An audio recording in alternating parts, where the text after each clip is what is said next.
Good morning, everyone. Welcome back. As you can see, bad hair day, so I went ahead and put my cap on for today. At this point, I will typically talk about the chapter dealing with the internet, or new media, or digital media. And as normally, I rarely spend more than maybe half a class period during a regular semester in person, face to face, about this. Only because for any of you who was reading through the chapter, you can easily see that this is a brand new addition to the textbook. And yet, when it comes to this chapter, at least 30 or 40% of it is outdated. What's more, it's not even taken into account what's going on since COVID happened and how the internet and some of the things a part of the internet have become so incredibly important to mass media, especially, even in the television chapter. To see how streaming and the streaming services have become so important and so relevant to mass media when it comes to, say, television, and now for the internet, how incredibly important it's become. But of course, before I begin, we have to go ahead. A singular new design, a re-engineered chip, and 5G. This is iPhone 12 Pro. The vertical band is unveiled yesterday. Stainless steel. This, of course, is the iPhone 12. Ceramic shield on the front. Now, I know some of you aren't exactly Apple people. You're a Samsung person or whatever.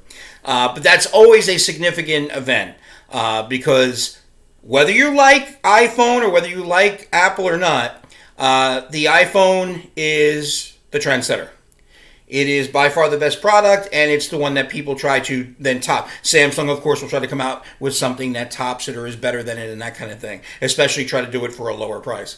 But the amazing thing is that what these particular devices can do. Now, for you guys, many of you have grown up your entire life always knowing a smartphone. I mean, you can't remember back before, when you were like 2 years old. There were some of you who, when you were in diapers, they weren't exactly smartphones yet, but we were close.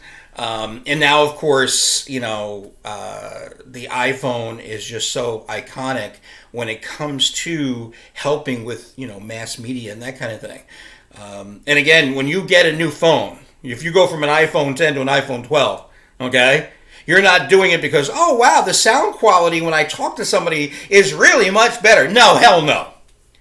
It's for the visual stimulus. It is for the visual enjoyment. The pixels and everything else. And, of course, taking video and that kind of thing. But mostly what you watch, that you can sit down. I mean, I still, one of the things that I love about this new media, as part of your chapter, and I tell this to people a lot, especially from a guy who's my age, which I'm not that old, but I am 55. And I still remember when there was only 6 television channels. I was like, yeah, I've got 6 channels. People in Indiana only have 3.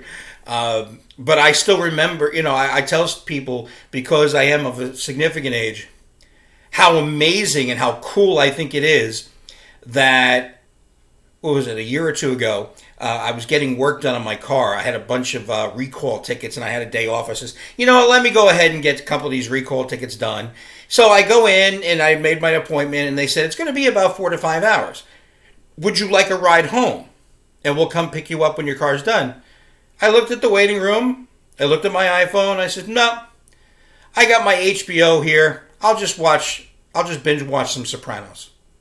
And I ended up watching 5 episodes. As a matter of fact, I was so engrossed in The Sopranos, when they came in to get me after 4 hours and 50 minutes, I was like, is that it? So I love devices. I mean, there are some things I can't figure out with new media and computers and everything else, but what it can do for you is just amazing. And it continues to just grow. It continues to improve, so much so that anytime this chapter in particular is written about, this particular topic, it's outdated by the time it's in print. And so much has happened, of course, in 2020 that this entire chapter will have to be completely rewritten. Now, there's some history parts about it. And there's one thing in particular, and of course, they talk a little bit more about it in the mass media law chapter in your book. But I still remember it was 1995. 1995 is always looked as the year where the internet went mainstream. Now, the internet had been around for about a year or two, but a lot of people didn't know about it. It wasn't really that big a deal.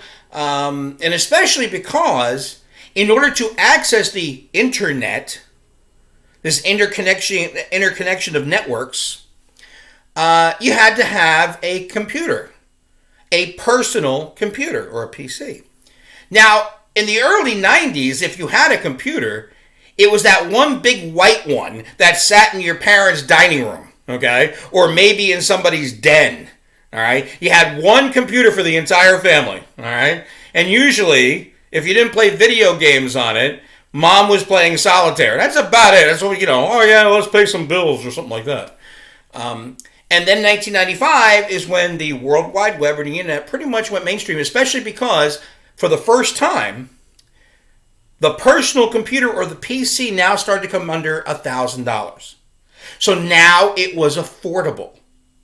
Especially, to give you an example of the affordability of the PC coming under $1,000, I go back to, a lot of you might be fans of 80s movies, okay? Especially the John Hughes movies, all right? Well, one of the most popular John Hughes movie that a lot of young people always resonate with because they can't stand high school is Ferris Bueller's Day Off. Now remember, in the beginning of that movie, Ferris he's playing with his computer, making coughing sounds. People think he's sick. He then looks at the camera and he says, I wanted a car, I got a computer. How's that for being born under a bad sign? At that time, a car and a computer were the same price. The computer that he's actually playing with in Ferris Bueller's, that's like that cost $3,000. Do you know what it has now? It has nothing. It has no memory. It has no drive. I mean, that computer would do nothing for any of you today. Okay? Yet in 1985, when they shot the movie Ferris Bueller, it cost like $3,000. Well, now in 1995, the PC is now starting to come down under $1,000. This is now where, just like with television, when television really started to spread in popularity, it was when people could have, smaller, not just that big box living room television set, but now you could have individual sets, like especially young people could have them in their rooms, teenagers especially. Well, now in 1995, especially after 1995, a couple years later, that company called Compaq came out with those colorful computers with the colorful monitors, orange and blue and yellow and green, and you could have them in your room. And of course, they were directed towards young people. Well, how do you get the internet into your home? Well, in 1995, here's what things typically look like. Now, this is your home. I don't want to block my mouth. Here's your home, okay? Now, for your home, the way you got television prior to 1995, or 1979, 1980, is you had to use an antenna. And over the air, a very high frequency, VHF, like channel 2, 4, 5, 7, 9, and 11, and 13. You would catch it through the airwave. That's how you would get television in your house. Well, then came 1978. 77 or 78 was the year that my family got cable TV. And how did cable TV come in? Well, we got it through the telephone pole. Well, now the cable company is now going to run these cables into your house from the telephone pole. Well, what they have to do is, at the time, there was one telephone company in America. It was Bell. Okay? Or as we used to call it, Ma Bell. And Ma Bell used to charge the cable company rent. Yeah, sure, you want to use your cables to run cable TV into these people's homes? No problem. You're just going to have to pay us something every month. You're using our telephone poles. We maintain the telephone poles. Boom. So now you were getting your phone separately, a separate line, and your cable TV into your home. Well, now, 1995, the internet starts going mainstream. Well, how did people get the internet? Well, they were getting it through their phone. Okay? Remember, you dial it up. What was it? Welcome. You've got mail. Okay? Yeah. I remember sitting there for 5 minutes sometimes, waiting for that thing to dial up and to finally hook up, and now I've got my internet. Well, if the internet's going through the phone line, Ma Bell says, you want your internet to come through the phone? You're going to have to pay us. Because you're using our phone lines to run your internet through. And we're, of course, running our phone lines into the people's homes on our dime, so you're going to have to pay us. So what started to happen is by 1996, and I'll never forget that. I'm going to use, hold on for a second. I left my black marker in the other room, so I'm going to use my daughter's green marker. Okay.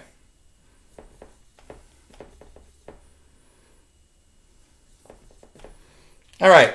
So in 1996, I'm now paying like $100 for my cable TV, $100 for my phone service, because I'm getting phone and a lot of other stuff, plus like $75 for my internet. I'm paying 3 separate bills in 1996. Well, the United States Department of Commerce, the FCC, the U.S. government basically said, you know what? We got to do something to jump in here. Because having 3 separate bills is just not going to cut it. We need to make this cost efficient so that everyone can enjoy the internet. So that's when the Telecommunications Act of 1996. Now, there are several things about ownership of TV station, ownership of radio stations that goes in there. But the biggest part of the Telecommunications Act was to allow deregulation of ownership when it came to the internet, cable TV, and your telephone. Ma Bell had already been broken up because it was a monopoly. And now companies can come in and offer you what's commonly referred to as the bundle. So what I do now is I have my phone, used to have cable TV and internet coming through Optimum, and it cost me less than what I was paying. Now, when I last had cable TV, before I went to the streaming with the what do I have? I have the Amazon Fire Stick. Until I went to the Fire Stick, streaming my television, when I had cable, internet, and phone bundled together with Optimum, it was still, even in 2019, less than what I was paying in 1996 for all 3 different, having 3 separate bills. So that was really important towards the outcome. Now, here's another problem. The internet grew, and it grew quick. People found out how amazing this internet was. There's only one problem. The only way you could get your internet was through a phone line. But a lot of what you were doing with your internet was data. And phone lines were not created to have that. Phone lines were created to carry voice. So now all of a sudden we're trying to download all these websites. I'll never forget it. Doing morning radio in early 1996. And a company, in a trade for some on-air advertising, had set up a computer in my office, and I had the internet. Well, I would want to download this one page. It was like a page of, morning prep, news of the weird, that kind of thing. If I wanted to print out one page, it would take me 20 minutes. And I am not exaggerating, people. I am not exaggerating. 20 full minutes to download one page that would print out. Okay? Because phone lines were not created for data. Well, that's when this came along. A company called Corning Glass came up with what we refer to as fiber optic cable. All right. Now, what you're looking at inside a fiber optic cable is what Corning Glass created was these glass tubes, these tiny glass tubes, so thin, they're as thin as the hair on your head. And inside of a cable, you'd have thousands of these glass tubes. And these glass tubes could transmit so much more data than anything a phone line could ever do. So when you think about what we're doing now, where so many of you, especially if you have, think about this, from like 9 a.m. or like 8:30 a.m. till noon. Think about the strain on our cable, our internet lines. As so many kids at the same time are taking their classes. We're talking K through 12. Think about all the people back in March and April who were immediately sent home and working from home. They wouldn't have been able to do it if we didn't have fiber. If we were still working with phone lines, like AOL, forget about it. Forget about it. And I say that as a true Italian. It wouldn't be happening without fiber optic cables. All right, we're going to go ahead and stop there because I've got your midterm exam attached to this. Now, I've got the review sheet just to make sure you know which chapters everything comes from. And then there's your exam. Now, I'm a good guy. I'm a nice guy. So, your midterm exam, because of this COVID thing, and I've been pretty impressed with a lot of you keeping up so far since September 2nd, your midterm exam is going to be open book. All right? So, you're able to use your textbook to find the answers for your midterm. Now, the way I want it answered, I just want a separate sheet or in an email where you put part 1, number 1, the answer, number 2, the answer, number 3, the answer, part 2, number 1, the answer, number 2, that kind of thing. Don't print it out, write on it, and then scan it back into your computer. You don't have to do that. All right. Also, one little trick to your midterm. Your midterm is from the previous textbook. I've kept it, except there is one answer. One answer that's no longer in your textbook. All right? So here's what's going to happen.